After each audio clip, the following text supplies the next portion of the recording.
नमस्कार राष्ट्रपती महोदया. आज जागतिक महिला दिन. सर्वप्रथम आपणास जागतिक महिला दिनाच्या हार्दिक शुभेच्छा. आपला देश हा महात्मा बुद्ध आणि महात्मा गांधींच्या विचारांवरती चालणारा देश म्हणून ओळखला जातो, जे शांतीचे आणि अहिंसेचे प्रतीक म्हणून मानले जातात. आज आपली क्षमा मागून मी विनंती करते की आम्हा महिलांना आपण एक खून माफ करावा. आज देशामध्ये महिला मोठ्या प्रमाणामध्ये असुरक्षित आहेत. येणाऱ्या प्रत्येक दिवशी महिला अत्याचाराच्या घटना ह्या मोठ्या प्रमाणात वाढत आहेत.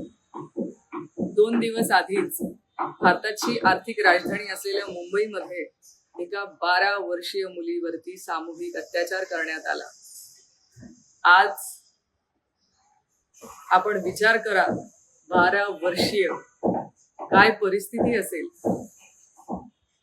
आज जगातील महिलांसाठी सगळ्यात असुरक्षित असलेल्या देशांमध्ये आपल्या भारताची वर्ल्ड पॉप्युलेशन रिव्ह्यू सर्वे मध्ये नोंद करण्यात आली. आज आशिया खंडातला महिलांसाठी सगळ्यात असुरक्षित असलेला देश म्हणून आपला भारत या सर्वे मध्ये त्याचा उल्लेख आहे. आम्हा महिलांची आपणास विनंती आहे की आपण आम्हा महिलांना एक खून माफ करावा. हो, एक खून.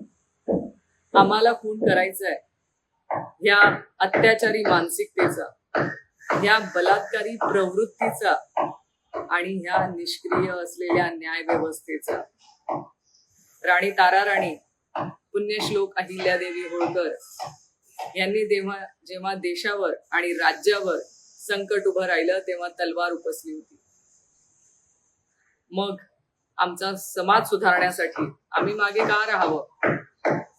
आम्हा महिलांची आपणाकडून अपेक्षा आहे की आपण हा एक खून आम्हाला माफ करावा. आणि हेच आजच्या जागतिक महिला दिनानिमित्त आम्हा सगळ्या महिलांना आपल्याकडून भेट असेल. धन्यवाद.